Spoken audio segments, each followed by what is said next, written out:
Haudenosaunee, Ojibwe, and many others who were families, friends, and communities the way we are today.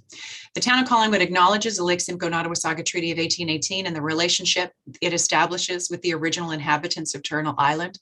We acknowledge the reality of our shared history and the current contributions of Indigenous people within our community. We seek to continue empowering expressions of pride amongst all the diverse stakeholders in our area. We seek to do better and to continue to recognize, learn, and grow in friendship and community, nation to nation. I'm looking for a mover of the adoption of the agenda, and the motion is that the content of the Corporate and Community Services Standing Committee agenda for November the 29th, 2021 be adopted as presented. Moved by Vice Chair Madigan and seconded by Councillor Berman. I don't believe we need discussion on the agenda. If anyone has comments or questions, seeing none, I call the question. All those in favor? Thank you. Item number 3 is business arising from the previous meeting. Do we have any business arising from the previous meeting? Seeing none, declarations of pecuniary interest. Any members have a declaration of pecuniary interest that they would like to present to us at this time? Mayor Saunderson. Yes, it's a declaration under the Code of Conduct. I sit on the board of the Collingwood Blues junior hockey team, so I will be removing myself for item 5.2, the deputation. Thank you very much. Any other members of this committee, if you find yourself in a position where you have a pecuniary interest or realize that you have one, please declare it at that time. And that brings us actually to item number 5, which is deputations. We have 2 of them this evening. I do offer my apologies to our deputants this evening for the tardiness of the beginning of this meeting. We were in another meeting immediately preceding this one. So we have concluded that business for today, and we are happy to welcome you to our meeting today. And the first of our 2 deputations is from Charlie Gudaitis on behalf of the South Georgian Bay Music Foundation. Is Mr. Gudaitis available to us, Clerk Dahl? Thank you, Chair MacLeod. I don't see that name in the attendee list. So if you are there under a different name, if you could please place the raise your hand feature so I can see you. I do see Charlie. Charlie. Oh, I'm sorry. Stephanie's already promoted him into the meeting. So. I have so much stuff on this. Oh, okay. Let me see. There you go. We can hear you. Sorry. Okay, you can hear me, but my camera is not on. Okay, start video. There you go. Okay, there I am. Hi. Gotcha. Welcome. Thank you. You have 10 minutes. Thank you so much for coming to see us. Well, thank you very much for having me, but I would like to save time for everyone. And I've already had some direction from the PRC in the last couple of days. And it seems that we're going to go ahead with Jazz and Blues live at the station for 2022 at the station. And essentially we're promoting active living. The people of Collingwood will have social connection and belonging. And it's accessible and inclusive, and I'm planning on getting some really good bands in this year that are diverse and give us some really unique music. So, you know, thank you. I really don't want to waste your time. I respect council's time, so that's it. I am headed to my basement to get my picnic basket out. Any questions or comments for Mr. Gudaitis? Mayor Saunderson and Vice Chair Madigan. We'll start with you. Yeah, thank you, Madam Chair, and to Charlie, thank you very much for all you do to make the Jazz at the Station a success. It's a fantastic event, and with the money you raise to help with promoting music and in our high schools and local elementary schools, you do wonderful work, and I'm very glad to hear that the town will be supporting you for the upcoming season, and I look forward to seeing you there. Thank you. Vice Chair Madigan. Thank you, Chair MacLeod. Mr. Mayor, I think what our chair was looking for was you and I to do it in unison, in harmony, being music, but we all know that you don't have any talent in music. So God bless you. God bless you. Thank you, Charlie. What a wonderful presentation, quick and concise. And obviously being the music person on this council, I really look forward to having Jazz and Blues back at the station. I know you put your heart and soul into this, and what you give to this community goes beyond just what you give in your checks to the local high schools. And so thanks again for what you do, and thanks for adopting Collingwood as your home. We appreciate you tremendously, and keep up the good work, buddy, and keep that smile. Thank you very much. Thank you. And you know what? Thanks to the PRC. I mean, I've got to work with the team over there, and I appreciate what they do. So thanks. Excellent. Thank you for coming to see us. And that brings us on to item 5.2. And so we will excuse Mr. Gudaitis. Thank you for being here and for the work you do. And we will welcome to the meeting the Collingwood Blues hockey team. And I will excuse myself. yes, thank you, Mayor Saunderson. And I have had a request regarding this particular item that with the indulgence of the committee, that perhaps more than 10 minutes might be provided. And just like show of hands, if that's okay with the rest of the committee, just in case it takes more than 10 minutes, that I not shut them down. Is everyone okay with that? Thumbs up, thumbs down. Okay, great. And so, oh, there's Terry Geddes. Thank you for joining us. And you have 10 minutes and a few more at our indulgence.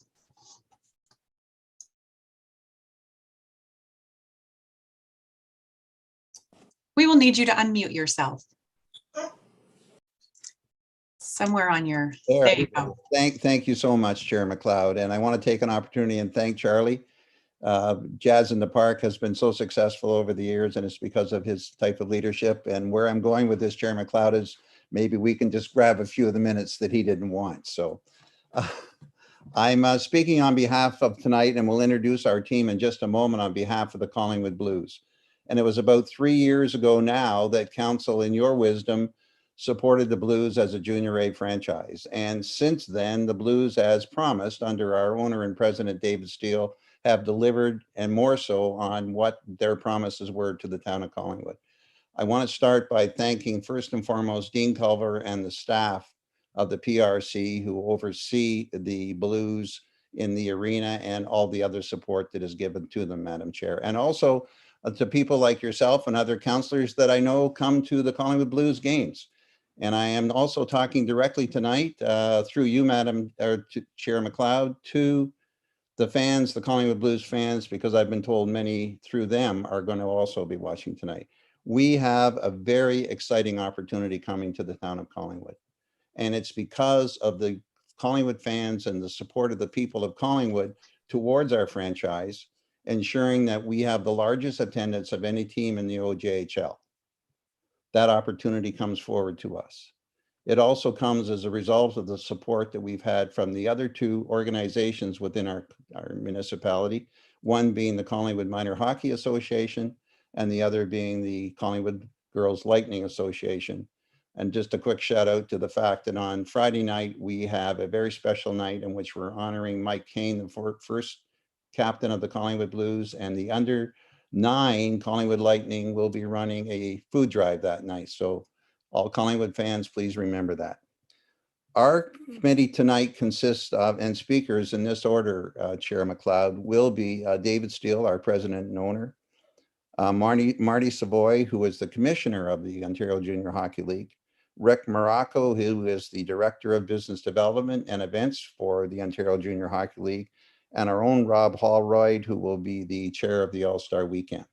So I'm going to turn it over to David, and I want to introduce him once again as the fact that David came into Collingwood.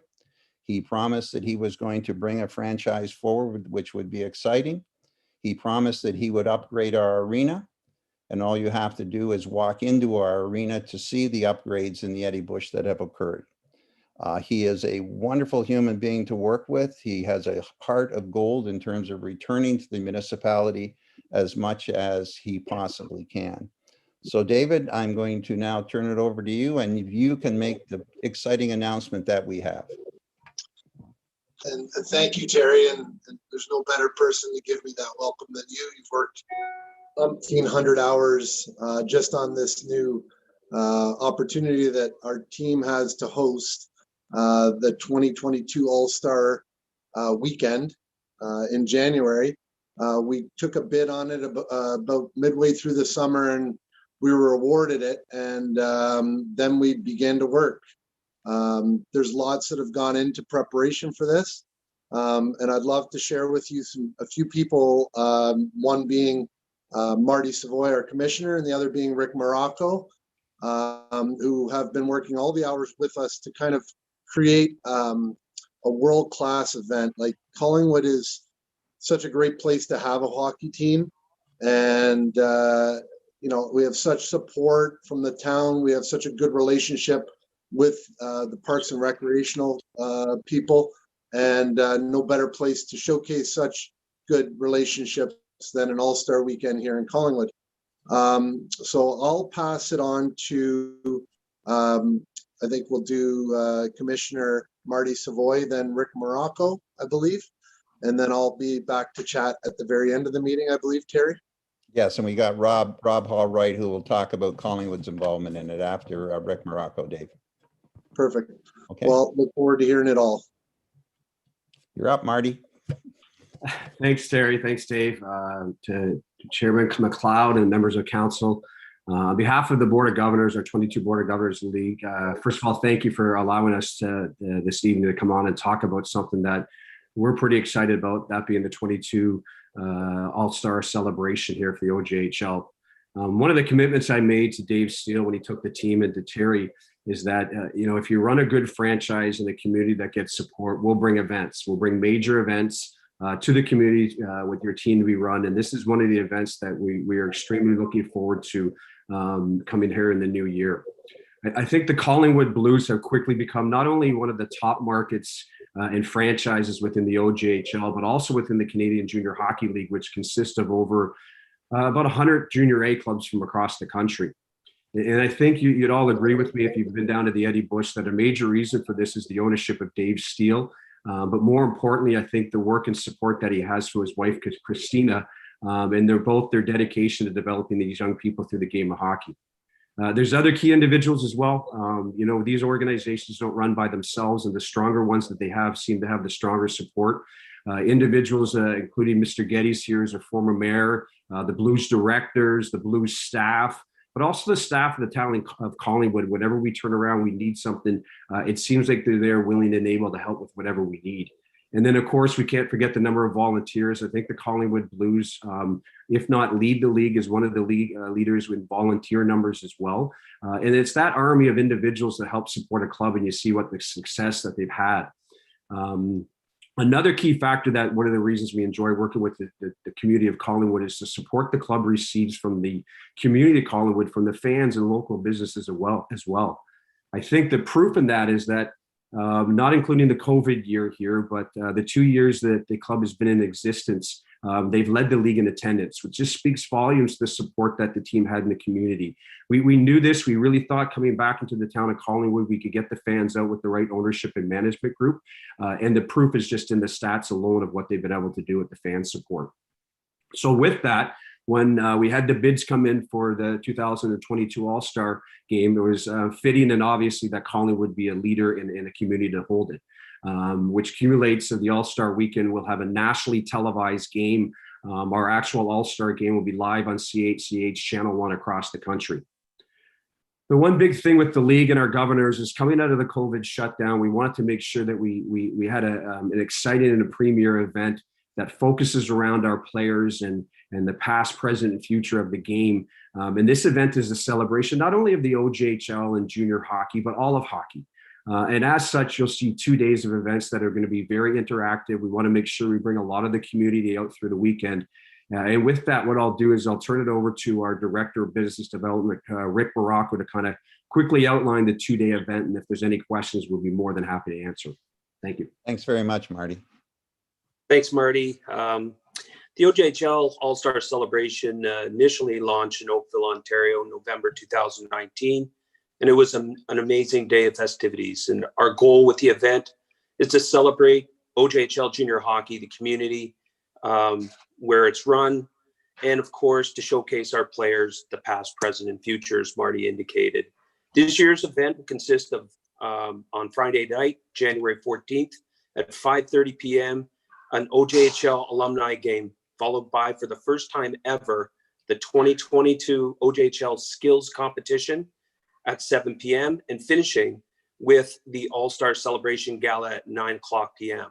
On Saturday, we start off with the OJHL Affiliate Players All-Star Game at 11:45 a.m.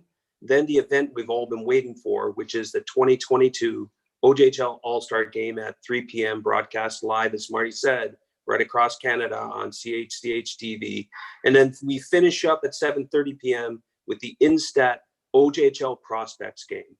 One of the most important elements of the OJHL All-Star celebrations, our theme, of course, of past, present, and future, where we try to showcase and engage the community in which we are hosting the event by including the Collingwood Minor Hockey Association, the Collingwood Girls Lightning Hockey Organization, as well as introducing the sport of hockey through the Hockey Canada Initiation Program. It's very important to us to embed the fabric of the community with our event. The OJHL All-Star Celebration, like all of our events, will benefit the town of Collingwood and the community. Most notably, the economic impact and recognition that will be brought to Collingwood through the number of fans, scouts, parents, families who will converge in the community to experience the All-Star Celebration. From our past several experiences, we estimate the economic impact for the community will be approximately $150,000 in hard spending at Collingwood hotels, restaurants, various retail shops, and gas stations. Additionally, the media coverage leading up to and through the event on terrestrial television, webcasting, social media, print media will have tremendous marketing of value for the community and town and will exceed the economic impact value stated above. Any proceeds for this event will go directly to the OJHL Foundation and the First Assist program supporting players' mental health and counseling. Collingwood has a rich history as a top-notch host and a special event community in Canada. And in closing, we are very excited to bring our OJHL All-Star Celebration to this community. So Rob. And with that, I'll turn it over to Rob, and I'm available. Right, and if I could just introduce Rob. Rob, everyone knows Rob Hallwright in Collingwood. He's currently on the board of the Collingwood Minor Hockey Association, Chair MacLeod, and he is an individual who gives hours, countless hours to our community. He also serves on our board, and we asked him because of his dedication and his relationship with the Collingwood Lightning and CMHA to chair that weekend for us. So Rob, you're up. Thank you, Terry. Thank you, everybody, for being here to talk about the All-Star Weekend. The local participation is going to be fantastic. Both the girls Collingwood Lightning and the Collingwood Minor Hockey are going to be involved with their own skills competition. And they're also going to have some mini games throughout the weekend where kids get a chance to come on the ice. This is the future. I know both Marty and Rick were talking about the past, present, and future of hockey, and this is the future. Now, we also have the alumni, which is the past, and a few of the alumni, Red Sheffield, Lyle Rawlings, and Renee Dorval, they're a little past their prime. They're not going to be able to move up and down the ice as quick as they could back in the day, but they're very excited to be involved with the alumni game. The fans are going to be very excited because these are players that have been in the community. They have families in the community. And that's the future. That's the past and the future being brought together. So currently, the Blues that are out there, I have one in my house. He's making dinner for us right now. The billet program has been awesome. And the OJHL bringing the All-Star to Collingwood is just going to be fantastic for our community. Like, the kids are going to be so involved. The fans are going to be so involved. You're going to get 1,200 people with full capacity, let's say, in Eddie Bush, just yelling and screaming, be happy for hockey, which is fantastic. And that's what we need. And Thanks I believe. very much, Rob. Thanks very much, Rob. Yeah. And I'm now going to turn it over because I think we're getting very close to our time, maybe a little over. Thank you, Chair MacLeod. David will summarize for us, and we've got an ask of you, of course, Chair MacLeod, which I figured that you and the members of the corporate services would be expecting. So Dave, please close us up. Okay, thank you, Terry. And the ask that the Blues as a host is coming to the town as a partnership, as we've partnered with so many different events and so many different projects over the last 3 years. This time we're coming to you because we're going to be doing so much work and all proceeds are going to be going towards the foundation that assists with players that are going through hard times. I'll tell you from my experience, we've had a player go through this program, and it was a game changer for that particular player. And it really opened my eyes to the opportunities we have with Collingwood to raise a ton of money to assist players, not only in Junior A, but I understand we've extended to other leagues as well to ensure that their mental health well-being is taken care of. So one of the asks that we're looking for is free ice for the event for the 2 days. The other second ask would be to make this a town event. It certainly is in my hopes that if we do a really great job with this event, we may become the beneficiary of an annual AllStar Weekend in Collingwood and become more of the mainstay of that event. What this also does for us beyond that is allows us to prepare and learn how to run large events like this. So we can go after things like the Dudley Hewitt and the national championship down the road, because we'll have a lot of experience in running, great organized events. And we always do some sort of facet towards helping those in need. So again, I digress now. I'll leave it with your hands. We appreciate your time, of course. And thank you very much, everybody in the group that was able to get here today and discuss this.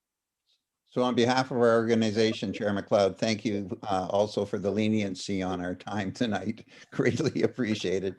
And if we can just say Merry Christmas, Happy Hanukkah, and the best of holidays to everybody. Thank you so much. And I believe, Deputy Clerk Dahl, we turn to the audience or the attendees at this meeting first to see if there are any questions for our deputants. Sure. I don't believe that there's anyone else that's not part of their group, but there is one person left in the attendee list. If they wish to speak, if you can please press your raise the hand feature at the bottom of the screen. And it doesn't appear that he wishes to speak at this time. Thank you. And so I will turn to the members of the committee for any questions or comments for our deputants. Vice Chair Madigan and Councillor Berman. Thank you very much, Chair MacLeod, and I appreciate the opportunity to speak. I am very supportive of this because I think this was an event that the Eddie Bush was really built for. We've been waiting a lot of years to host something like this for our kids, so I think this is a tremendous opportunity for us. But saying that, I've talked to Director Culver and I've asked him what the dead cost would be, just so people, if they're wondering. And I think they're very minimal at approximately $3,000. But I want to ask, if I can, through you to Dave. Nice to see you, Dave. Everybody else, nice to see you. What is the town event that you're? I quickly, when you said that, I tried to get clarification from staff and I couldn't. So I'm just going to ask you, if I may. Mr. Steele. The town event, that was something Terry explained to me as being something where we can promote it through the town. Maybe put up some banners at either end of the entrances. I'm very old school and I'm very old fashioned, and I come from a very small town like Collingwood on the water. So I remember things like this as a kid, and I remember seeing the banners and going, and it was like Christmas for me. And I think, mental health for kids doesn't always mean that you're sick. It could mean that you need something to look forward to, or if you love a sport or something like that. I'm trying to bring an old-fashioned kind of mentality, and I understood, because I'm still learning the ins and outs of the town and how it operates, and I have a great mentor in Terry, that a town event would allow us to do a little bit more working with the town on this event. And if we make it an annual thing, we may have, opportunities to grow it. And I think I'm hitting it right, Terry. I might need to call. Yeah, if I can, through you, Chair MacLeod, the actual word I'm looking for is special event. Special event. Calling to the Deputy Chair Madigan, the Collingwood has a very proud history, as we all know, of special events. We're one of the best in the province in terms of running them. So in our discussions at our board level and through our president, David, we thought because of the status of this through Marty and Rick, and this is being not only an Ontario event, but a national event, that it would be something that we would request of the municipality, that if you could entertain us being handled as a special event. And I don't know, I'd have to go back to CAO Skinner, whether or not we still have those protocols or that policy in place to handle a special event. If it is, we are requesting that we be considered such. Thank you. I will redirect that. I will direct that question, I think actually to the Director of Parks, Recreation and Culture may be with us. Oh, and has his camera on. Like you could read my mind, Director Culver. What does special event mean? Through you, Chair. Yeah, to be honest with you, this part I don't know exactly what the intent was, but what I can say is that we'd be more than happy to work with the Blues, as we have all along, on things like co-promotion and looking at where the opportunities are to provide atmospheric supports. Obviously, the in-kind contribution, if council so approves, would be an investment, and I think we'd want to leverage the maximum value from that investment by trying to make the event as good as we possibly can. Thank you very much. Does that assist, Vice Chair Madigan? Yeah, that to use a phrase, a no-brainer. I just didn't know if there was anything above and beyond that. I was just trying to understand what a town event meant, whether, I expected the councillors to throw a jersey on. I know Steve and I would be thoroughly pooched on that one if that's what was to be expected. But no, that's something that we do with every event. And to put us on the national level for good news, on behalf of myself and my family, I thank you guys. It's been, thank you. All right. Yeah, I'm going to heavily support this. As I said, I firmly believe that this is what the Eddie Bush was built for. This is the type of an event that the town desperately needs coming out of COVID. And as long as we have the protocols in to protect our staff and our visitors, I'm so happy to see a national event come here. Thank you. Councillor Berman. Thank you, Madam Chair. A lot of the points I was going to make have already been made, but there's some good ones. As Mr. Savoy said, there's 21 teams, correct me if I'm wrong, in our league, and we've led in attendance since we've been in the league. Some pretty big markets, so that's pretty impressive. And we have an impressive team. We're in second place, I believe, only behind Pickering. One of the questions that I wanted to ask is, do any of you, this area covers sort of Trenton to here to the far end of the province. How many families, people do you anticipate coming to the town for this All-Star Weekend? I know it's hypothetical, but you must put some thought into it. Rick or Marty? Yeah, sure. I can handle that one, Rick. I think through Madam Chair, I think what will happen is that because, and it's not coincidence why we want to pick Collingwood for the first time we've done a 2-day event, is that what we believe is going to happen is that if your son is in the All-Star Game doing a skills competition the night before, we believe families will come and enjoy the community of Collingwood because what it has to offer. We believe that there's probably more at this event than we've had at other events come in. The exact numbers, Councilman, I wouldn't be able to give you, but we do see, I think, other families going to be coming in. We're not sure if scouts will come in the night before. They usually do. They might show up the night and watch some of the skills competition, but we probably will see more fans, more families attend the 2-day event than we normally have. And I would like to say it's because of the OJHL mainly, but I think the community is what's going to attract them. Thank you. That was where I was going. My feeling is that it was going to bring a lot of people to town that may not necessarily translate to them all being in the rink at the same time, but that people should be aware of what you've just said, the peripheral number of people coming to town. A minor question is, I think it's baseball. Probably Terry can help me with this, but one of the sports has a thing where the home team must be represented by a player in there. Now, I don't think that's going to be an issue with our team because we have the best goalie in the league and so on and so forth. But is there some sort of a, in this far in advance, if there's a guarantee of some local content? Yes. So Every team in the league has to be represented in the prospect and into the All-Star as well. However, what we will be using, the way we do our coaching staff, is that it's whoever's in first place coaches the team, and the assistant coaches for the All-Star will be utilizing the blue staff as well. So the blue staff will be part of it. But yeah, there will be at least one Collingwood Blues player in the game for sure, in both the prospect and the All-Star game. Excellent. Through you, Madam Chair, to Deputy Clerk, what's the process here? Can I move to get these two at the table, or do they go? What do we do to vote? Thank you, Chair MacLeod, through to Councillor Berman. Direction from the committee will be required to waive the requested fee for the ice rentals. And I believe also a recommendation for the in-kind support that they're looking for communications and promotion. But to be clear, Deputy Clerk, Councillor Berman cannot include in that resolution who gets to play for the Correct. Okay, just checking. Might be a little too granular for this level of things. And so with that, Councillor Berman, would you like to bring a resolution, or Deputy Clerk Dahl, ought we do that later in the meeting?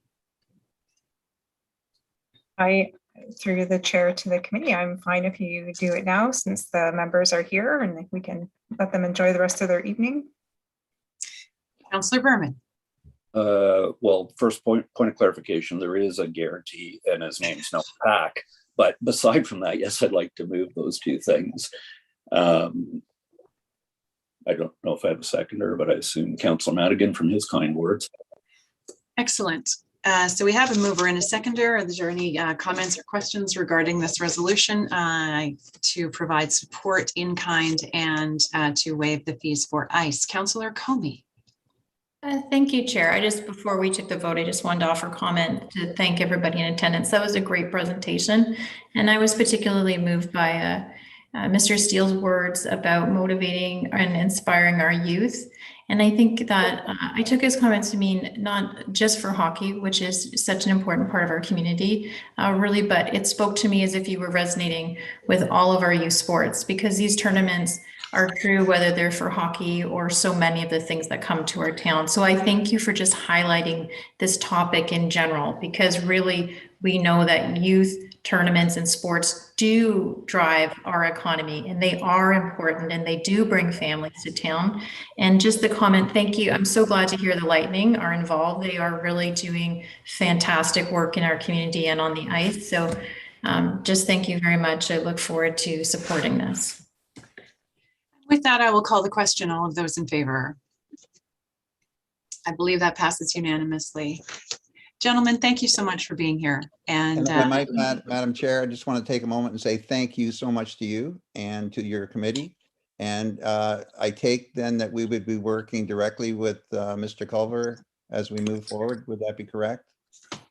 I believe that is the case. I will look to, yep, I see a nod from the CA. Got the nod from CAO Skinner, so great. Okay, fantastic. Thank you very much. Thank you. And this is where I would like to say something that reveals my knowledge of hockey, but I might actually reveal my knowledge of hockey. So I will thank you for your time. Your knowledge is exhibited by your attendance. Thank you, Chair MacLeod. And that brings us to, thank you so much, to staff reports. And that is item 6.1 is regarding the youth engagement in governance. And I believe we are looking to Clerk Almas for this. And I believe there is a PowerPoint presentation that accompanies it. And so I will turn that over to Clerk Almas, and I will, oh yes, and there is the Mayor returning. Thank you. Thank you, Chair MacLeod. I'm excited to actually introduce Stephanie, who's always been behind our scenes here. She has done some research on the youth engagement, and there's lots of opportunities out there. So she is going to walk the committee through the staff report and our recommendation, and we're both here to address any questions after she finishes presenting.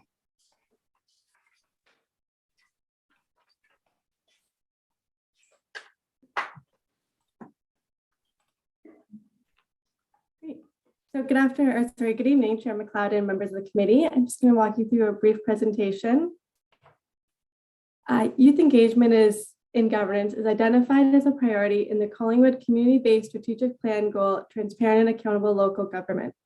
The purpose of providing youth engagement is to include youth in municipal decision-making, program development, and services to support council and identify ways to better serve Collingwood's youth demographic. Within the Collingwood community, there are several established youth groups and committees that are actively involved in the community in various capacities, such as the Collingwood Public Library Teen Advisory Committee, the Collingwood Youth Council, which is part of the Collingwood Youth Center, YMCA Youth Leadership, Rotaract of South Georgian Bay, and various church youth groups. Objectives of engaging youth in governance is to support council and the community on municipal initiatives and decisions that affect or impact youth in the community, to provide a space where youth feel comfortable to speak openly, to encourage interest in local government and career opportunities, to provide a meaningful and fulfilling opportunity for personal development, to provide an opportunity for you to be productive and influential in the health and growth of the community, to promote positive mental health and inclusion opportunities, to offer community hours to high school youth, to engage youth that represent a wide range of ideas and issues, and to not duplicate youth programs that are already in place. Potential barriers that we explored when considering youth engagement opportunities are school hours and student employment, accessible and transportation needs, negative stereotypes or social influences from fellow youth, youth feeling that their input is not valued or appreciated, youth feeling intimidated and as a result having a limited voice, and staff capacity and training requirements, and incentive for youth to stay involved and active in the youth initiative. The types of youth engagement opportunities that we explored were to develop partnerships with local youth-focused organizations, a youth advisory committee, a student mayor program, job shadowing or mentorship program, youth appointments to existing town committees, youth consultation group, quarterly or semi-annual youth engagement with council, and a youth forum. So the identified youth engagement opportunities are not an exhaustive list of how council can engage youth in governance and requires a better understanding of what motivates youth, collaborative or partnership opportunities, and what would be the most successful option for council and our youth. Staff are recommending establishing a working group of up to 3 council members together as staff representatives be formed to commence discussions, solicit input from other youth-focused organizations, and to reach out to youth to determine how best to engage them in municipal governance and decision-making. The working group will report back to council not later than May 2022 on potential youth engagement initiatives. And that's everything. Thank you. We will turn to anyone in the audience or any attendees for commentary or comments rather on what was just said. Thank you, Chair MacLeod. We don't have anyone in our attendee list at the moment. Excellent. And so I will turn to our members of our committee for questions or comments, queries, anything at all regarding this staff report. Mayor Saunderson. Yes, thank you, Madam Chair, and through you to staff. I think this is a wonderful initiative, and I'm just wondering where would we be looking to get our other members of the youth committee aside of council?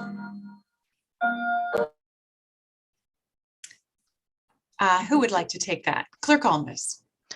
Certainly. Excuse me. So when we, our department was looking with Stephanie's leadership into this, there was a number of opportunities, and we thought that this was a great opportunity to engage council members first in a discussion as a working group with some staff to determine what the best approach would be. So this isn't recommending any of those options at this point, and we would like to work with members of council in a small working group on different initiatives that we could bring forward that would be, productive for both council and the student population that wants to participate. And then the recommendation that would come back to this committee would be options such as looking at a student mayor program, or looking at a consultation group, or whether it's basically partnerships or collaboration with existing groups, or it could be a combination of a couple or a few of these ideas.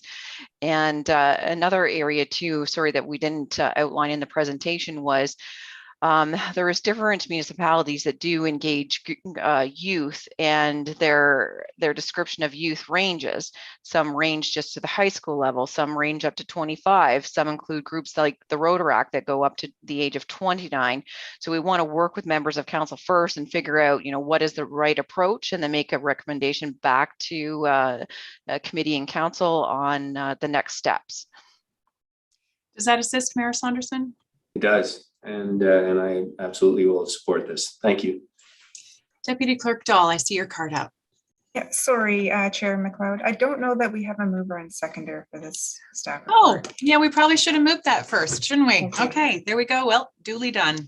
Moved and seconded. I shall read it in. The council herein direct the clerk to seek interest from members of council, up to 3 of them, to participate on an informal internal working group to explore options for youth engagement and governance, and provide their recommendations through the Strategic Initiatives Committee not later than May 2022.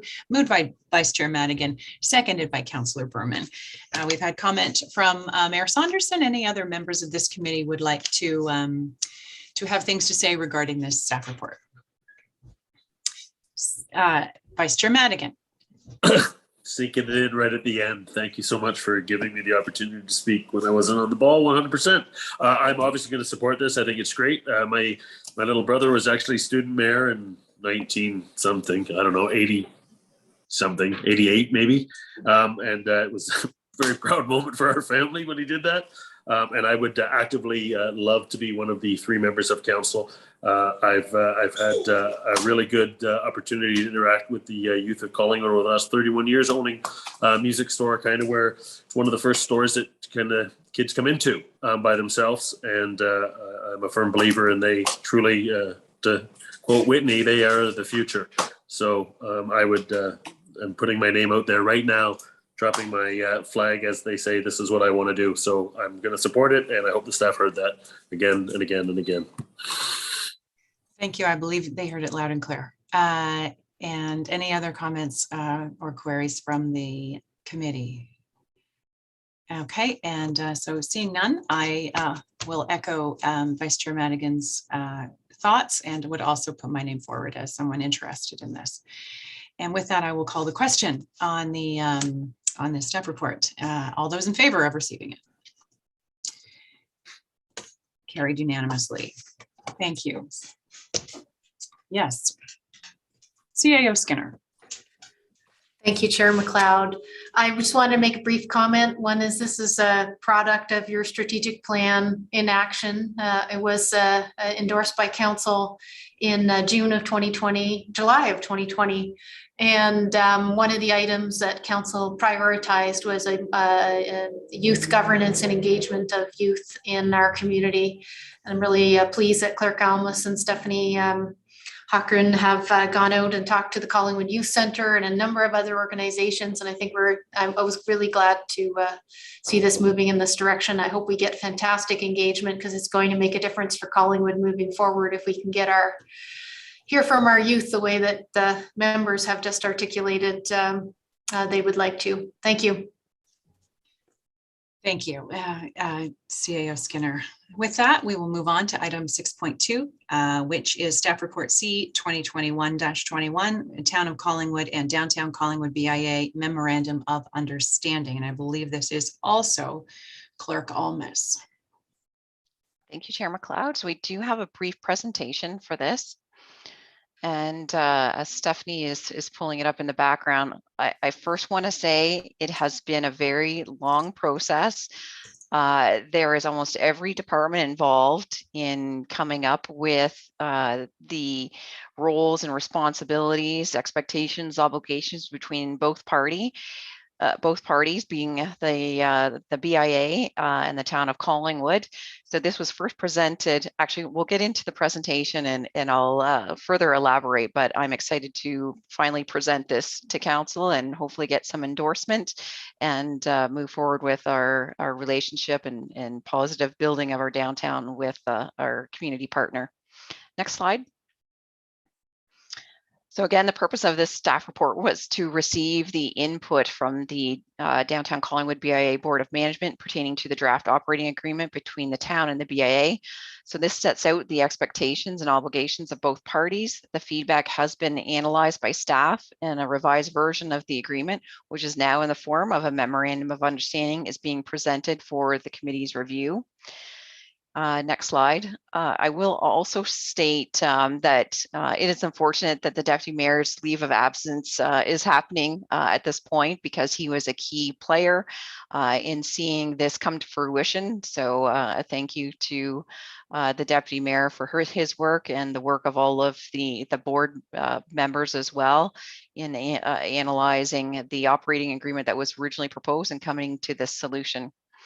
So again, the BIA, the Business Improvement Association, allows local business people and community property owners and tenants to join together to oversee the improvement, beautification, and maintenance of municipally owned land, buildings, structures in the area beyond that is provided for at the expense of municipality generally, and to promote the area as a business or shopping area. So again, BIAs are a discretionary function, and we have to understand and appreciate the differences that what the municipality provides for in relation to the services to a BIA, as the town needs to weigh the importance of a vibrancy of a business community area together with the use of taxpayer dollars that appear to benefit a specific segment of the municipality. Our next slide. So the Collingwood BIA, so our BIA was established in 1977. There's been various boundary expansions that's happened since that time, as well as review of the Board of Management establishing bylaws have changed. The town and community appreciates our BIA and the work that they do to make the downtown and the overall community successful, including the contributions by many of their volunteers. So not only the board members participate, they also have advisory committees and other members of the business community or the commercial property owners that do participate in all of the events and functions and decorating and promotion that they put on. Next slide. So the need to establish an agreement. The town values the investment that the downtown BIA puts towards values the investment of the downtown Collingwood BIA membership, and also believes that the town has a role in the continued success of our largest economic center. So ensuring that taxpayers invested in the BIA is not considered as bonusing is something that we need to ensure happened in the consideration of the preparation of this agreement. Municipalities can have more than one BIA, therefore we need to be cognizant that what we establish in this memorandum of understanding is something that we can continue to support if there's another area in town that wants to have a business improvement area. And BIAs do need individuals and volunteers to carry out their operations. The municipality needs to determine their capacity and liability to provide the support, and unlike other municipal services boards that provide programs and services to all constituents, the BIA operates on behalf of their own membership. Our next slide. So May 2021 was when we first brought this report to council for their consideration and requested the consultation with the BIA. So the BIA did look at the recommendations of the operating agreement that we had presented at that time. They pushed it out to their advisory committees to further review and report back and request an extension on their input to the town. So here we are today. Next slide. So the difference between our original concept of how our arrangement would be set between an MOU or an operating agreement. We originally recommended formalizing it in a legally binding agreement that can identify programs, services, and facilities, including a division of roles and shared roles, as well as providing a framework of managing risks. The operating agreement does provide for a legally enforceable contract between two parties. In discussions with the BIA during the review of what was being proposed, they felt that we had a strong relationship between both parties, and that they were respectful of the concerns that the town had. The Business Improvement Area Association, OBIA, has identified as an MOU as a best practice for municipalities. And regardless, we feel that if we did proceed with a memorandum of understanding, and if there is any future conflicts that may exist or arise regarding risks and liabilities, that we could reconsider the terms of a memorandum of understanding at that time and look at implementing an operating agreement.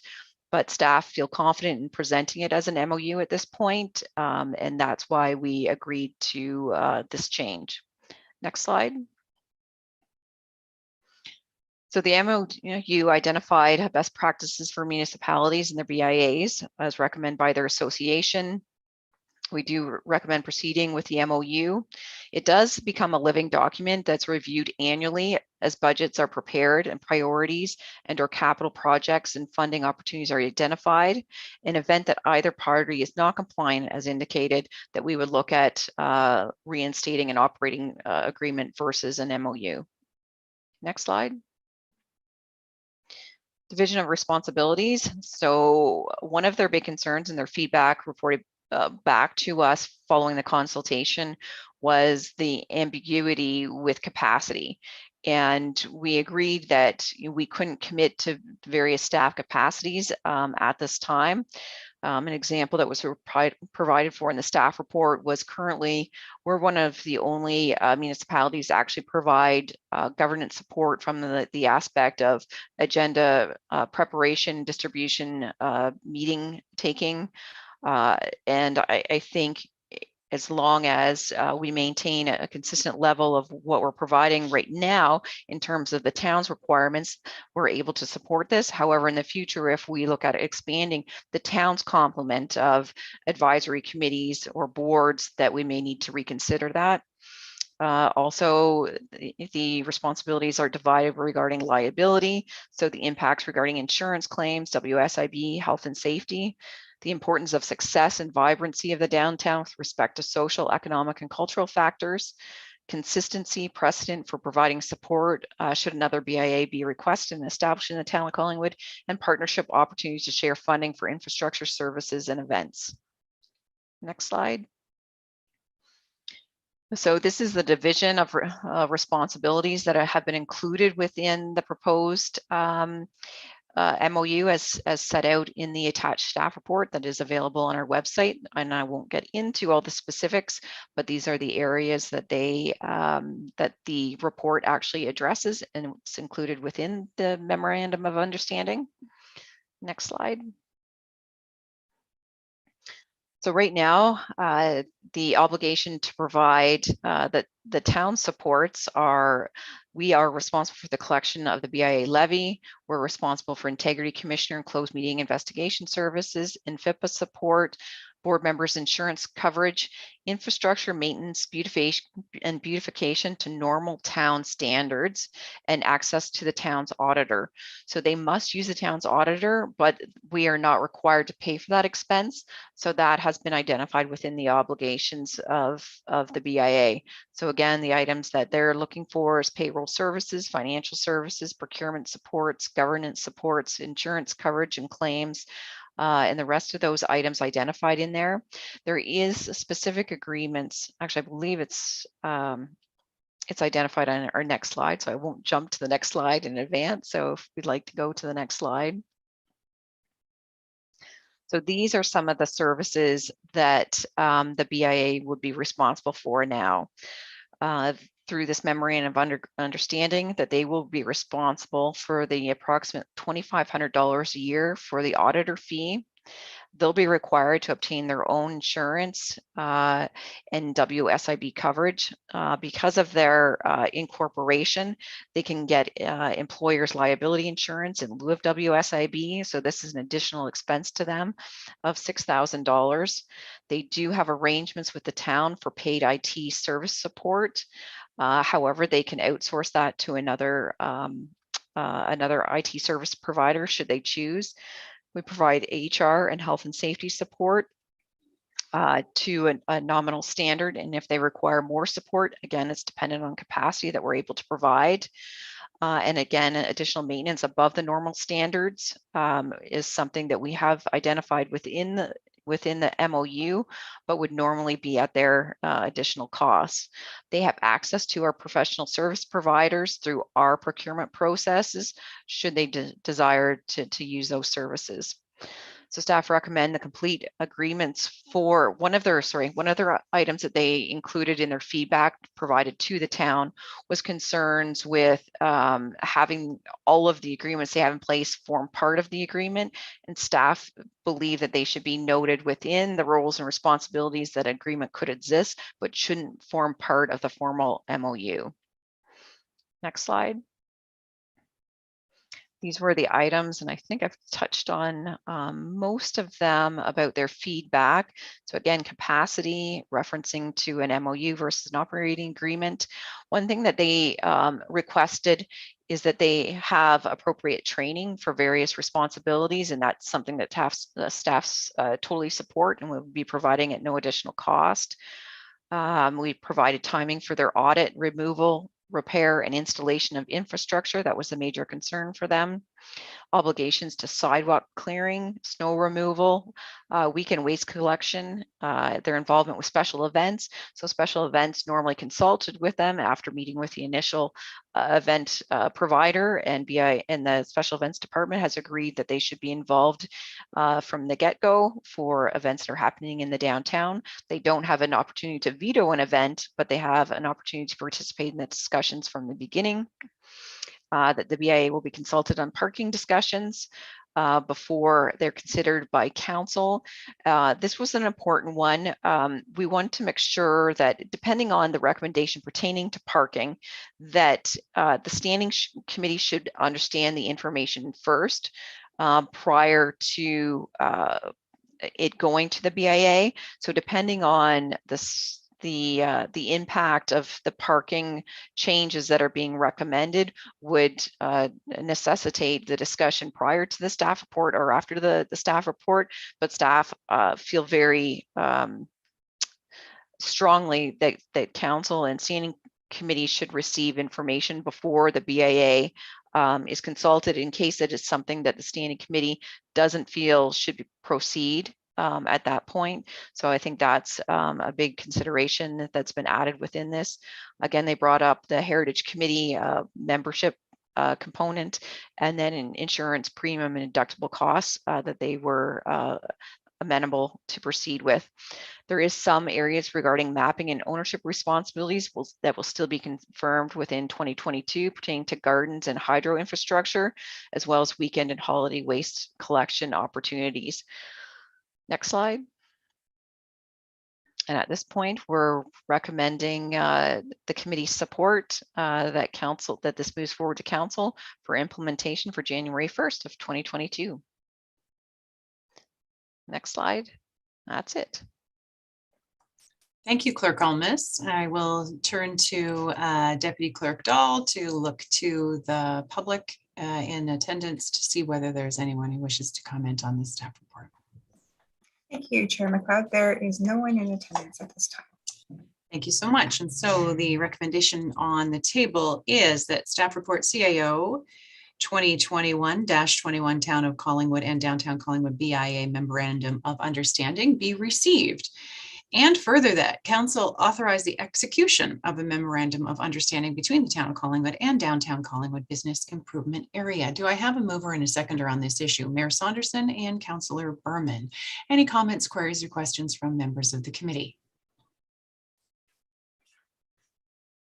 Mayor Saunderson. Yes, thank you, Madam Chair.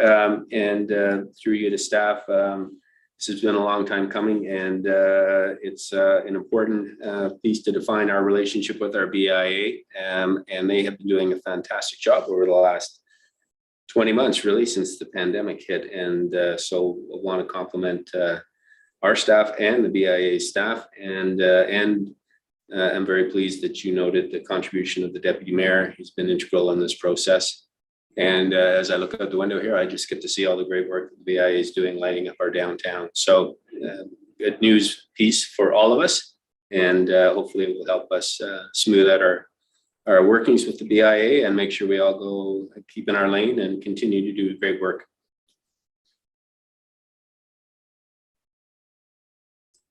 Thank you, Mayor Saunderson. Any other questions, comments, or queries from the committee? And with that, then I will call the question. All those in favor of the recommendation? And that passes unanimously. So I think cause for celebration at the end of a long road.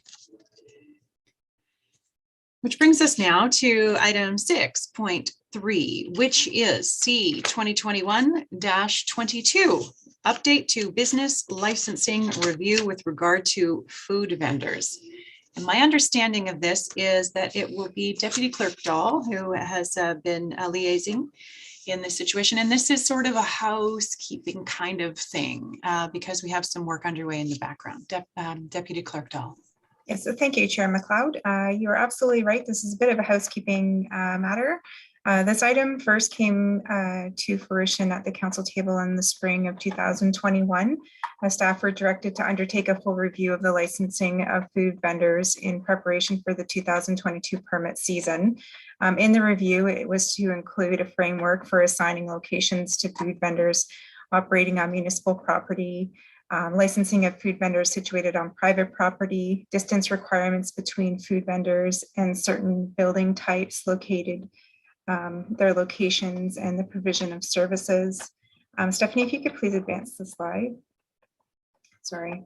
The operation of food vendors at special events. Currently, they have to get a license. We're looking at grouping that, making it more efficient for the special events team when they're bringing stuff to Collingwood. And the ability to sell and serve liquor and the approval process and fee structures in looking at that as was provided in the spring by one of the current restaurateurs in Collingwood. Staff feel it's also necessary to bring the Schedule E food vendors schedule of the bylaw in line with visions of our community-based strategic plan and waterfront master plan, which have been adopted by council subsequent to the last revision of this bylaw. This review will be undertaken by Clerk Services. We've already started the process.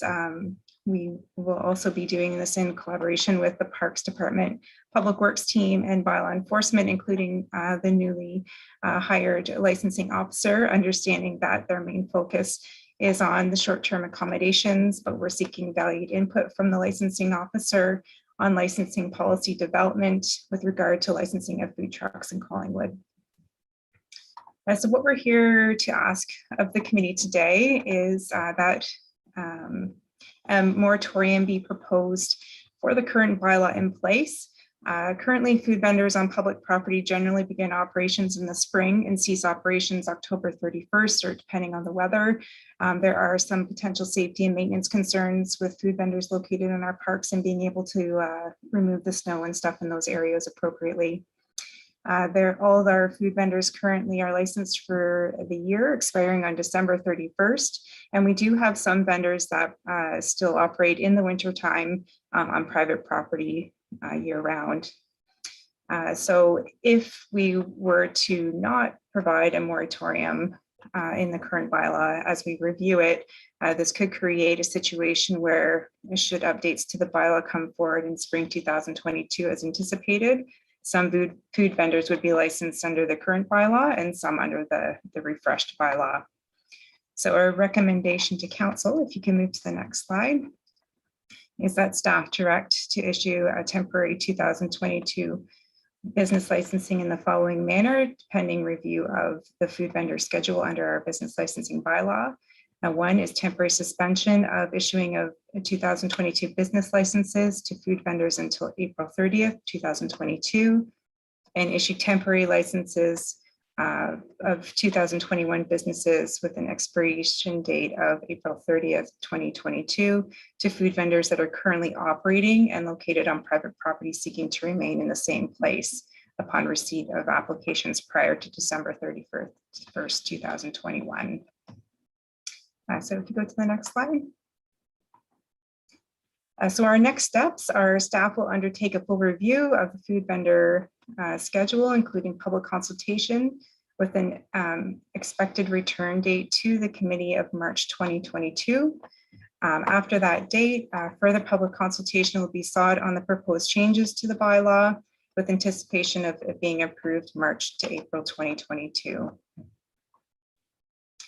All existing food vendor businesses who currently hold a 2021 license and are currently operating, who apply to renew their license before December 31st will be granted a temporary license extension that would allow them to continue to operate until the bylaw has been updated. And all other food vendors will be required to apply under the new bylaw once it has been approved by council in the spring 2022. The purpose of the moratorium is to provide equal playing ground for all those food vendors wishing to obtain a license in 2022, that they're all reviewed and evaluated on the same basis. So I'd be happy to answer any questions from the committee. Thank you, Deputy Clerk Dahl, and I'm assuming there are no attendees with us.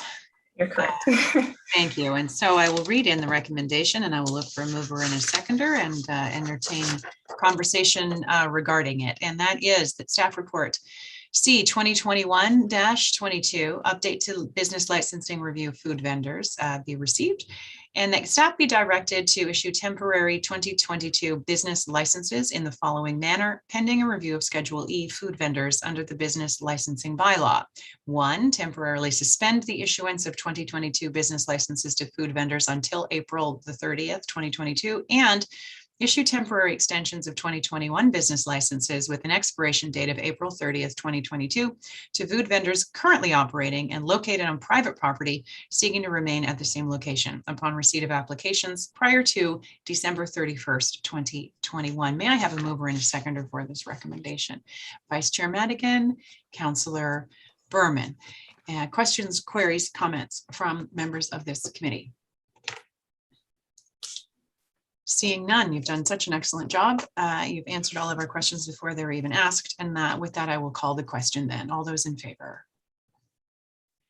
And that passes unanimously. Thank you so much, Deputy Clerk. And that brings us to item 6.4. That is C 2021-23 bylaw 9466A, delegated authority to register payments. And this is also Deputy Clerk Dahl. And I believe you also have a you're the star of the show tonight. You also have a PowerPoint for us on this item. Yeah, it'll be a very short presentation. Clerk Services has been very busy in this last little bit. So this is more of a housekeeping matter. This bylaw 9466A was put into place to apply a waterworks rate charge to properties in the east end of Collingwood for the installation of municipal water services. The bylaw was registered with the Land Registry Office against all affected properties and will remain on title in perpetuity. We did speak with our solicitor on this, and because of the nature of the bylaw, we are not able to remove it from title. So this bylaw was originally administered by the Collingwood Public Utilities Commission and now by the town of Collingwood as the PUC has been dissolved. Since the town took over the administration of this bylaw, there's been some concern and frustration expressed by the property owners who have paid fees outlined in the bylaw as they're experiencing encumbrance on the title of their property when they go to sell the property, as the bylaw cannot be removed from the title after they've paid the fees required under the bylaw. In discussions with our solicitor, a way that we could satisfy this encumbrance is to register a document such as a certificate of payment or simple agreement on the title of the property to illustrate that the condition of bylaw 9466A has been satisfied and payment has been made to the town for the water service installation. And speaking with the finance department, there's approximately 100 properties that are still required to pay this outstanding fee. And next slide. So recommendation, staff are recommending the use of a certificate of payment to be issued to the property owners who have made the required payments and satisfied the conditions of the bylaw. Should the Land Registry Office not accept the proposed certificate, another option would be to enter into a simple agreement with the property owners that would identify payment has been received. The certificate of payment or simple agreement would then be registered on the title of the property who satisfied the condition of the bylaw with the Land Registry Office. Staff are further recommending delegated authority be provided to the treasurer to issue these certificates or enter into these simple agreements with the property owners by amending the delegation of authorities bylaw, which would also include delegated authority to the treasurer to be able to register these documents with the Land Registry Office to remove this encumbrance that these property owners are dealing with. Should delegation authority not be granted to the treasurer, approvals for such certificates and agreements would require to be approved by council each time one's required. In discussing this with the finance team, certificates would be issued on a move forward basis with historical payments being recognized as time permits or upon request. So if there's any questions from the committee, I'd be happy to address them. Thank you, Deputy Clerk Dahl. Any questions or queries from members of this committee? Mayor Saunderson. Yes, thank you, Madam Chair. Through you to Becky. I appreciate this, and I think these this issue was raised during the last term of council, and these certificates were first registered way back when to just secure the payments when the sewage, the septic systems or supply systems went in, the services. And I just want to be clear, we're going to issue the certificate of payment, and then the individual landowners can register that on their title. Through the chair to Mayor Saunderson, in speaking with our solicitor, we would issue the certificate of payments to the property owners, and we could apply to the Land Registry Office to have them registered on title. Okay, so the town would apply to have them registered on title then? Correct, yes. Oh, okay, all right. Thank you. That was my question. Sorry, and before we move forward, I don't think we've got a mover or seconder for the motion on the floor. Again? It's a long day. I will, this is number 5 of 7. There we go. So the motion is that staff report C2021-23 bylaw 94 SS66A delegated authority to register payments be received, recommendations herein be approved, and that bylaw 2021-081 being a bylaw to amend bylaw 2020-059 to provide delegated authority to the treasurer and his or her delegate to undertake the issuance of certificate of payments or execution of an agreement for the acknowledgement of payment made under bylaw number 9466A, and for a certificate or agreement to be registered on title of the named property to be enacted and passed this 13th day of December 2021. Mover is Mayor Saunderson and seconded by Vice Chair Madigan. And we've had a question. Do we have any further questions from members of this committee? Seeing none, I will call the question. All those in favor? Whoops. And that passes unanimously. Thank you so much. Moving on to item 6.5, which is CCS 2021-02. Discrimination, violence, and harassment-free workplace policy. We're going to give the deputy clerk a break and invite Amanda Pegg, the executive director, into our meeting, I believe, although I do see HR manager McQuaig. So which one of you would like this? Thank you, Chair. I will actually be presenting on behalf of Executive Director Pegg this evening. Thank you. Okay. Although Executive Director Pegg did prepare a brief slideshow, so I'll be speaking to that, and I'll just wait for that to come up. Oh, perfect. Thank you. Okay, so for the first slide, the town is committed to the health and well-being of our employees and all workplace participants. We are committed to providing a supportive, inclusive, welcoming, and respectful environment that provides equity of treatment and equal opportunity that is free from any form of harassment, violence, or discrimination. And all members of the workplace have shared responsibilities and accountabilities in creating a workplace that is free from any form of harassment violence, or discrimination. Next slide, please. So the purpose of the policy that we are presenting this evening is to promote and support a work environment free of any form of workplace harassment, violence, or discrimination, to set clear policy principles, to identify the roles and responsibilities of workplace participants, and to outline the course of action should a violation of this policy occur. Next slide, please. So as part of this review, the town's Joint Health and Safety Committee and department heads were engaged as part of our shared commitment and collaboration towards the overall health, safety, and well-being of employees and workplace participants. As well, an external law firm reviewed the policy amendments to ensure continued due diligence, reflection of best practices, and compliance with applicable legislation. And I'd also like to recognize the contribution of our health and safety coordinator, Michelle Blanchette, who was key in the review of our entire workplace violence and harassment program. Next slide, please. So the principles as outlined in the policy include the following.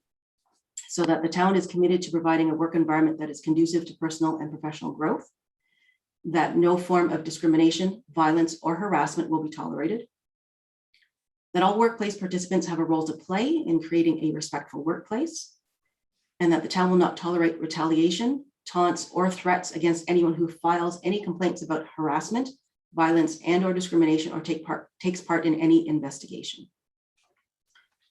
The town's whistleblower policy is supported by this policy that we are bringing forward this evening.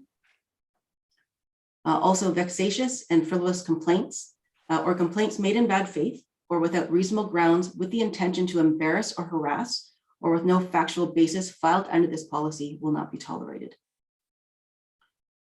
All employees must comply with all town policies pertaining to a safe work environment. And in the event of a breach of this policy by any person, regardless of their position, the town will take remedial action. Another key component is that complaints must be kept confidential to the extent possible. Information will only be released as necessary to conduct a fair investigation and respond to the complaint or situation, or if required to do so by law. Next slide, please. So the policy amendments presented this evening enhance the town's commitment to a respectful and safe workplace environment in the physical workplace, in the remote work environment, and through the application and use of technological tools. The policy continues to recognize individuality, inclusion, equity, and diversity of persons, and articulates that violence, harassment, and discrimination on any grounds is not acceptable and will not be tolerated. The procedures that would support this policy was also updated to ensure ongoing legal compliance and adherence with the spirit and intent of the updated policy. And that's it for the presentation on this, Chair MacLeod. Thank you. And seeing no attendees, I'll move straight to the committee for questions. Oh, no, I will not. I will get a mover and a seconder to get it on the table.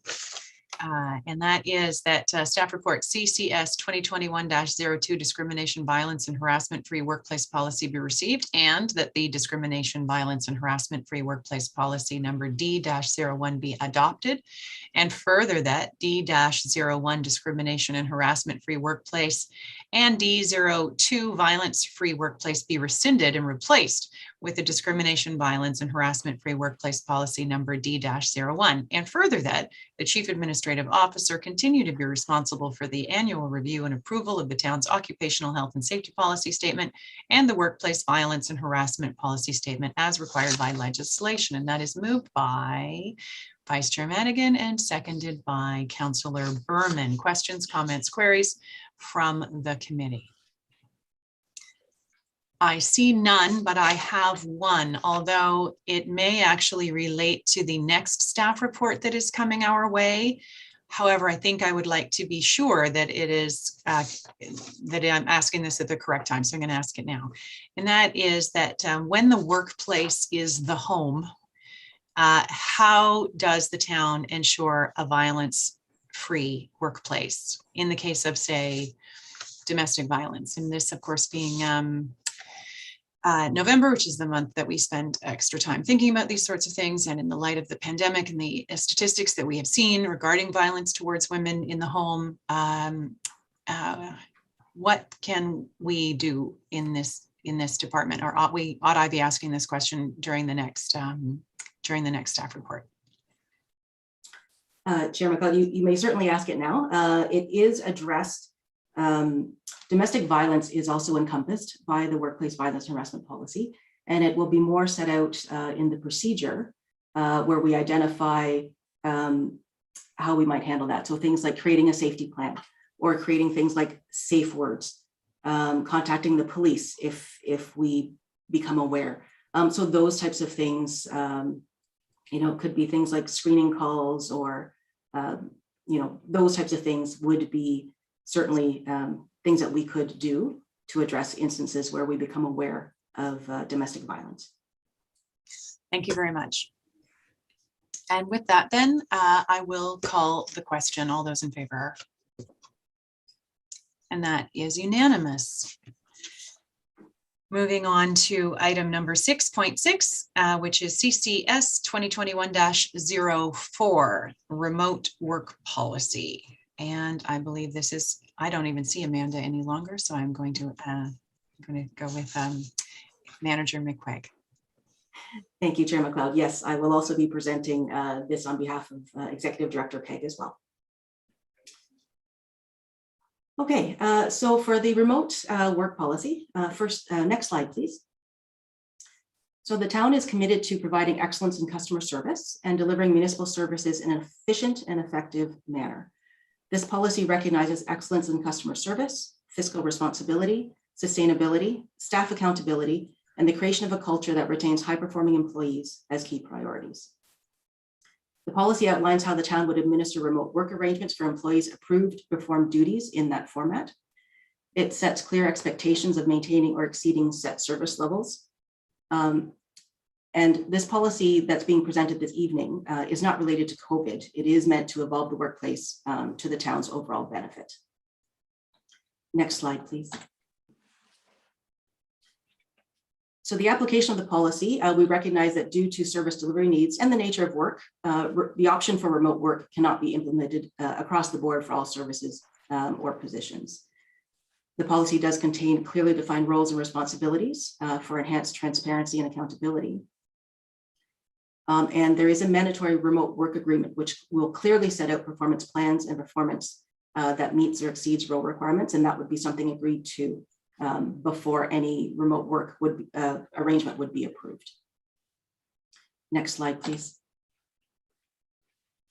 So the goals of the policy are to enhance employee attraction, retention, and productivity, to reduce environmental impact, to enhance sustainability practices, to improve inclusivity and diversity, to aid in resolving workplace accommodation constraints, to facilitate options to contribute to work-life balance and work-life integration, and to support United Nations Sustainable Development Goals. And Director Peg has outlined those in more detail within the report itself.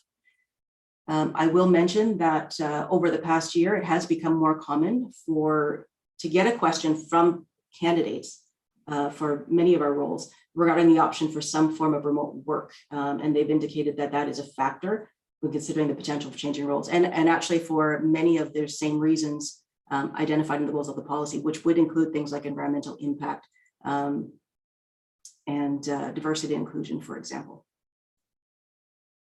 Next slide, please. So the principles outlined in the policy include the following. So employees must provide a level of service equal to or greater than that provided while at an on-site work location. And they must maintain a performance rating of satisfactory or higher in order to continue with a remote work arrangement. Employees must be mindful to keep work-related expenses at a minimum and certainly within the approved council budget. The employee is also responsible for any loss or damage to any town equipment or property in their possession that they've been issued in order to facilitate remote work.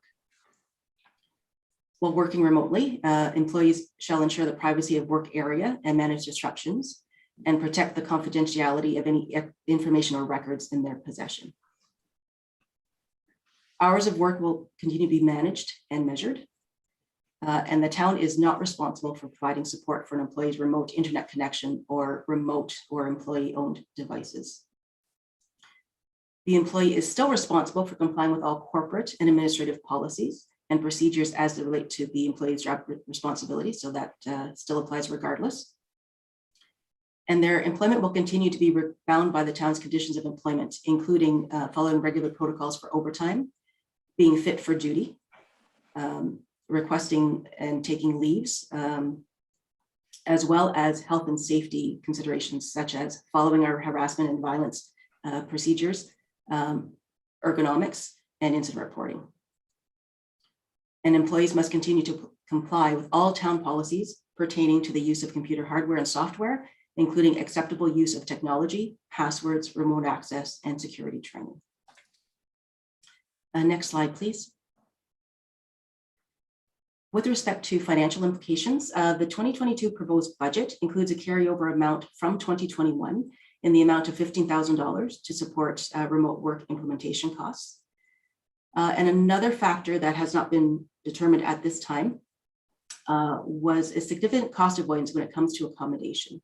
And a report to council regarding accommodation options is forthcoming, and pending council's approval of a remote policy will have a significant impact on the degree of cost avoidance and the accommodation options and solution presented to council for consideration and direction. So that will be coming following in the next few months. And that is it for this presentation. Chair MacLeod.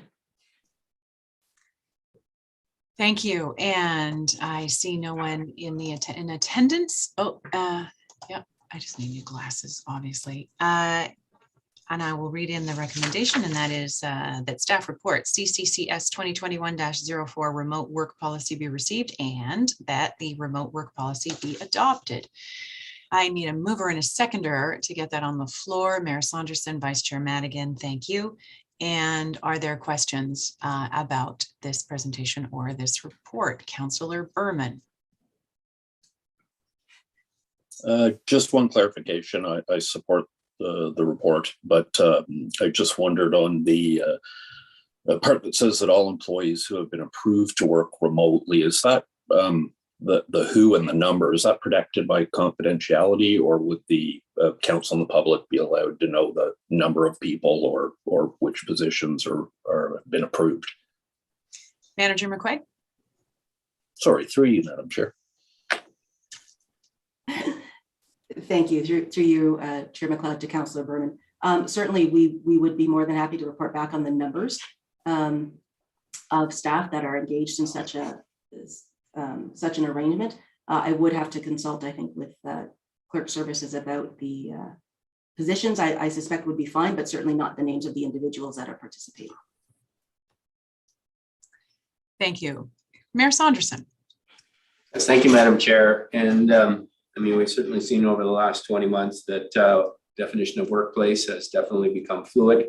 And we've seen telecommuting very effectively done throughout our community for residents that live and work here and work elsewhere. And with the stresses we were under with our accommodations issues before the pandemic, this certainly seems to be a very productive exercise in terms of potentially saving the costs.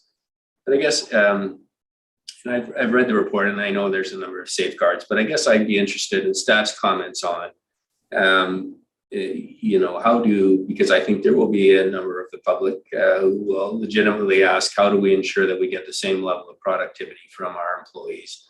And I know they're going to sign an agreement and that they have to have a satisfactory or better performance rating to continue under that. But I'm just wondering if staff can just go through and highlight and maybe talk a bit about the performance levels of our staff during the pandemic and whether there's been any noticeable decline during that, so that our public have a better idea of understanding what it is that we're doing here. Please. Manager McQuaig. Thank you, Chair MacLeod, through you to the mayor. So performance management would continue to occur, and that occurs now. So certainly from our strategic plan, from our operational plan, from council approved budget, the CAO's performance plan, operational plan gets formulated. From that flows down to departments and managers and staff. And certainly that process happens now and continues to happen, whether someone is working on site or whether they are working remotely. And certainly that is something that we need to continue to monitor. And discussions of those nature certainly would happen between the manager and staff. Throughout the pandemic, there have been occasions when, early on, people were easily directed to work remotely, but certainly tools have become more available, such as Teams and Zoom, which we certainly didn't have right at the outset of the pandemic, and SharePoint and those types of software and technology has continued to improve. And certainly there have been instances where someone is perhaps not as productive as at home or not in the office. And those conversations have occurred with their managers as well. So in those types of circumstances, we have made arrangements for certain staff to be able to come back into the office on site, whether it's to access materials or simply because their internet connection at home is not helpful. There's been delays. So certainly we've made those arrangements throughout the pandemic when people or managers have determined that it has not been effective for them to work at home. And simply sometimes people need that physical separation between this is what I'm doing at work and this is my home life. Because for some people, they need that separation in order to have that work-life balance. So we've been allowing managers and staff to work together to identify what works best for them. And certainly when there have been any performance concerns, those things have been addressed. So I don't know if CAO Skinner, is there anything else you would like to add, please? CAO Skinner? Thank you. Also through you, Chair, to the Mayor. I think this is one of the biggest questions that has always been at the forefront of anyone's mind who's paying salaries or looking for accountability and people working remotely. And I had two comments that Manager McQuaig hasn't covered. One is that I have worked in this type of an environment in the past. In fact, I was not only experienced it with my own staff, but I was a lead for the Ontario Public Service from an IT perspective in enabling people to work remotely.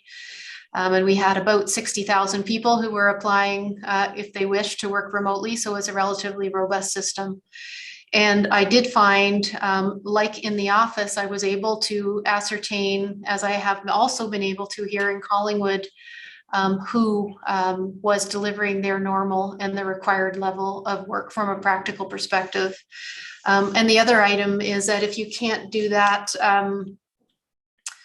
actually, I should say this a different way. If a person is sitting at their desk and maybe not working on their town work, they're looking at their social media accounts or something of that type, and not being productive, you would notice the difference in their work, whether they're physically present or working remotely.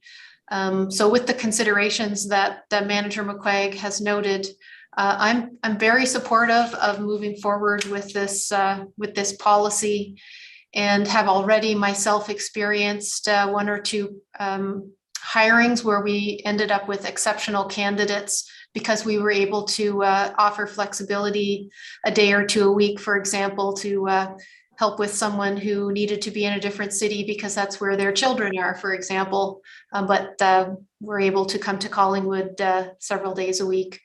Thank you. Does that assist, Mayor Saunderson? It does. Thank you very much. A very thorough answer from Manager McQuaig and CAO. Thank you. Any other questions, comments, queries? And so with that, I will call the question. All those in favor?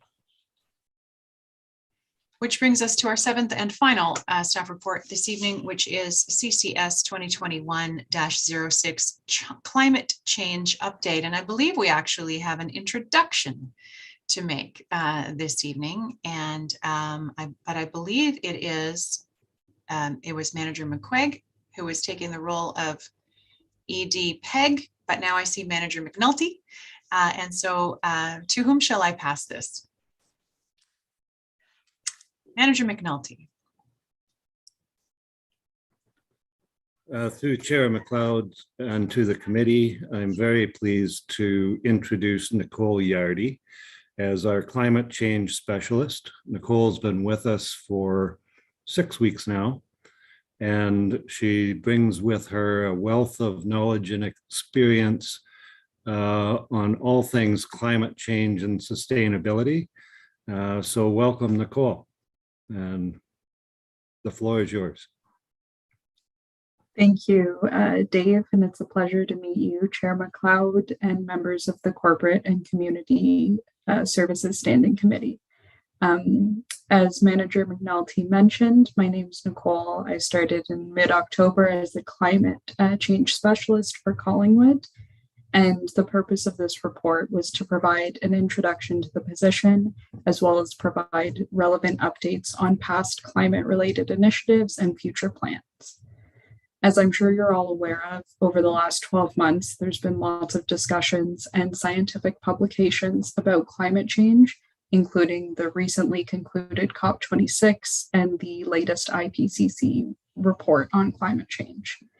We've also seen the effects firsthand throughout Canada, but most specifically in BC and Alberta this summer with the wildfires, as well as the flooding that continues today. I'm sure I can speak for us all when I say our thoughts are with those who may be struggling through difficult times right now. Next slide, please. All that being said, I'm glad that Collingwood has taken a proactive approach to climate change in the last couple of years, including declaring a climate emergency in October of 2019. I'd like to recognize Council for their proactiveness in being the first municipality in Simcoe County to declare this emergency. I'd also like to recognize town staff for the role they've played in organizing and participating in green initiatives. And they have been outlined in the background section of the report, but I will name a couple. So one of them being the creation and participation in the Greener Collingwood group, work from the Fleet and Facilities team on the electricity and natural gas dashboards, as well as building condition assessments, and initiatives from PRC to plant almost 300 trees in 2021, as well as to procure their first battery-powered grass mower. The town also outlined the objective of preserving the town's environment and taking action on climate change in the community-based strategic plan. This objective includes the creation of a climate change action plan, which speaks to the focus of my role. Next slide, please. With the primary deliverable being to create a community climate action plan, 4 major objectives for 2022 have been identified. The first objective being to work through the 5 milestone framework outlined by FCM and ICLEI Canada's Partners for Climate Protection Program, or PCP program. And at the moment, the town is about halfway through milestone 1, which is to create a corporate and community greenhouse gas inventory. The second objective outlined here is to create a corporate action plan. This plan will follow milestones 1 to 3 of the PCP program quite closely to reduce redundancy in work, with the purpose of identifying measurable ways in which the town as a corporation can reduce their carbon footprint to mitigate their effect on climate change. Adaptation measures will also have a place in this report and describe how Collingwood can adapt to changes that have already been observed within town boundaries. The third objective is to develop a framework and begin creating the Community Climate Action Plan, which you'll hear me refer to as the CCAP. The CCAP has been identified as a priority task by both the corporation and the community, and will be a collaborative process to outline actions that both parties can take to mitigate and adapt to climate change. I'd also like to note that although this is a priority item, it will likely fall after creating the corporate action plan to allow the town to get their own house in order before opening the floor up to a wider range of considerations, which include equity, community priorities, as well as interest and feasibility of projects on an individual and household level. The fourth and ongoing objective would be to research and apply for external funding. At this time, there's no additional impacts on town finances, but moving forward, wherever possible, funding will be considered and pursued to offset costs associated with the creation of these plans. I'm very hopeful that funding opportunities for this type of work will continue to become available as climate science and interest in the topic grows on both a government and community level. Next slide, please. Before concluding the presentation, I do want to spend a moment to differentiate climate change initiatives versus green initiatives. Green initiatives are typically called green, sustainability, or environmental initiatives. I believe that both play an equally important role in beginning and continuing the conversation about environmental protection and climate change. And I'll admit there's quite a bit of gray area between the two. But I would define a climate initiative as actions which directly influence climate change, which are typically categorized into two different buckets. The first being adaptation, which is how we deal with what's already happening. The second being mitigation, which are actions taken in attempt to stop the problem from getting worse. These are the kind of actions that will be prioritized within the climate action plans and will be the focus of my role. In comparison, green, sustainable, or environmental initiatives could be considered actions whose secondary benefit may directly or indirectly influence climate change. And some examples of this could be reducing waste or conserving water. As I mentioned, there's definitely a large gray area where science and research are still developing to determine how much of our daily activities and habits have an influence on climate. And for that reason, there will be an aspect of green initiatives throughout my work, as these initiatives can be a great tool to begin conversations and to meet people where they're at. But the focus of the role and associated initiatives will be on the climate change initiatives. Next slide, please. We will continue to provide updates at every opportunity through all applicable committee and council meetings and through other town communications. And thank you all for your time and continued support, interest, and dedication in ensuring climate change is a priority topic. Thank you. And seeing no attendees, I will turn to the committee, and I'll need a mover and a seconder for CCS 2021-06 staff report climate change update be received for information. And that is moved by Councillor Berman, seconded by Mayor Saunderson. Questions, comments, queries from the committee? Mayor Saunderson. Well, this is an exciting meeting just to have you here, Nicole, because we have been working to have you come aboard, and Councillor Berman brought the motion to declare the climate emergency, and we all wanted to have action that stemmed from that declaration. And so I just was very interested in your distinction between adaptation and mitigation. And as we've seen on the West Coast, the awful effects of what's going on with the rain, but it's also, I think, highlighted the need for adaptation as well as when we address the mitigation. And so I'm just wondering if you could give a few ideas of adaptive measures that we could take locally or within the corporation, I guess, to address these issues and to help protect us from heavy storm events, rain, wave events. We know that as the winters get a little more mild, we'll have less ice and we'll have more weather impacts on our shoreline. So wondering if you could give a few thoughts on that.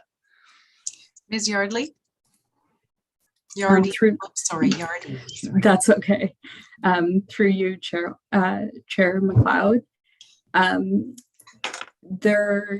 haven't necessarily identified any actions that we can begin taking yet.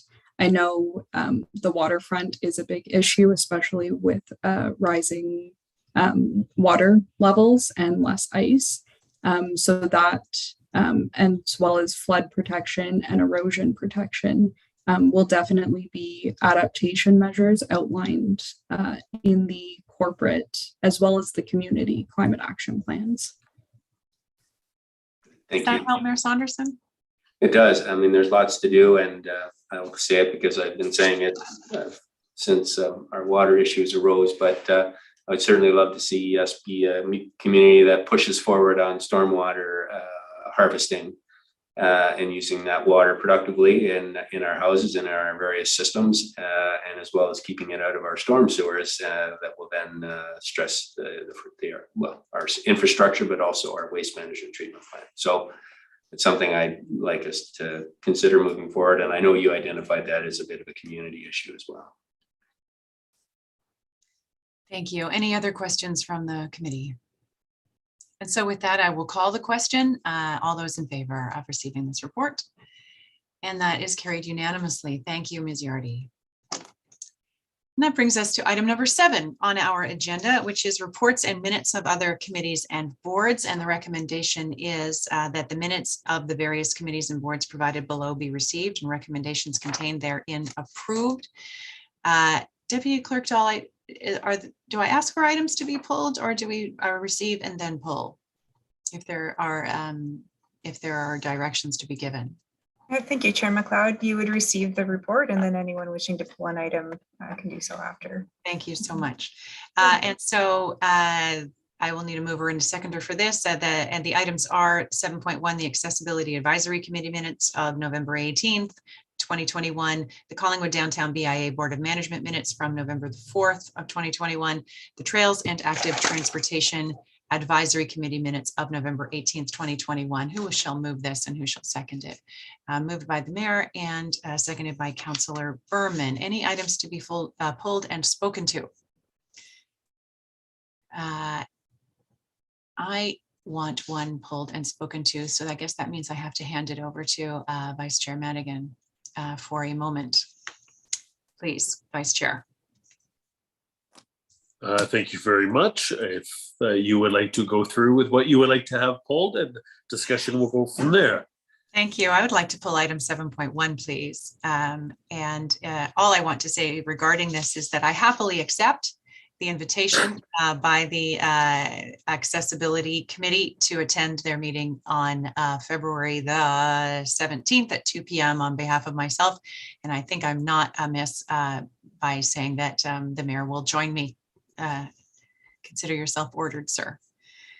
That's all I had to say on that. Thank you. I would have come anyway. You didn't have to order. And I'll take the chair back, Vice Chair Madigan. You will take the chair back when I give it back to you. So just slow down, sister. I relinquish the chair back, and I look forward to you attending the meeting and carrying on the wonderful tradition that we have. Thank you. Thank you. And so with that, I will call the question on receiving these reports. All in favor? Thank you.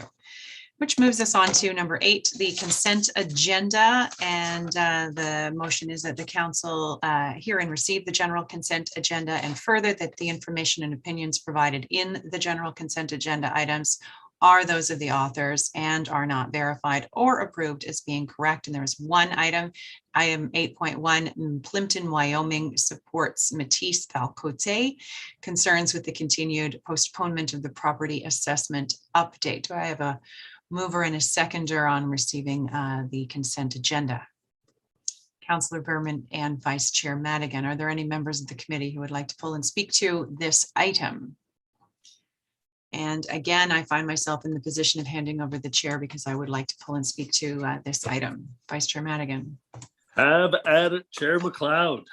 Thank you. I do see in our participants list that Treasurer Quinlan is not with us. And it was actually Treasurer Quinlan to whom I was going to address my concerns. And so now I'm not entirely sure what to do. CAO Skinner, can you speak to some of these, some of the question that I would like to ask here? Depending on what it is. So just for etiquette, through the chair. Yes, through the chair to CAO Skinner. And so the question here regarding MPAC, and I believe this has rather a large impact on our ability to budget into the future. We have not had an impact reassessment since 2016. We were expecting one in the year 2020, and we are now no longer expecting one until 2023. So the towns of Plimpton, Wyoming and Matisse Val Cote are looking for support from municipalities like ours across the province in nudging, urging, and hoping that MPAC will get on with it and do the job irrespective of COVID-19. Would you recommend that we get on board with Plymouth, Wyoming, Matista Cote? Through the chair. CEO Skinner, please. Thank you, Chair. Through you to Chair MacLeod. First off, with respect to the treasurer, she did have one appointment this evening that unfortunately has conflicted just with this item. So she had sent her heads up on that to me. I'm sure she'll be back right after I finish this response. In general, I don't believe that we need, it has been a long time. However, I think that some of the concerns from the public may not be warranted. I think that some people believe that if their assessment from MPAC goes up a certain amount, that their taxes will go up the same amount. So if your assessment doubled, that your taxes might double, but that's not actually how it works. In a nutshell, council will decide in the budget how much money is required to run the services of the municipality, and then they'll share those costs across all the properties in the municipality. So if everybody goes up the same amount in their assessment, for example, everybody will still stay sharing those costs the same way they did in the past. So council's track record over the last several years has been very modest to no increases, which would, regardless of MPAC changes, translate into likely modest or no changes to, or limited changes based on the percents that council decides in a future year in 2023. Really, the biggest impacts on the average person or business paying taxes in Collingwood would be if you've changed substantially in relation to your neighbors. So your house, had gone up in value substantially compared to neighboring houses that were similar to yours, which typically is not the case, not that it never happens. And I hope that answers your question for the public through the vice chair to the chair. Any follow-up, Chair MacLeod? No, thank you. Wonderful. Well, that being said, I shall hand the chair back to you.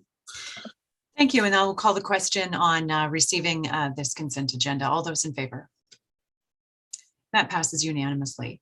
I'm now looking for departmental updates and discussion, and I believe that we have no departmental updates. However, I am open to being corrected. Do we have departmental updates or just?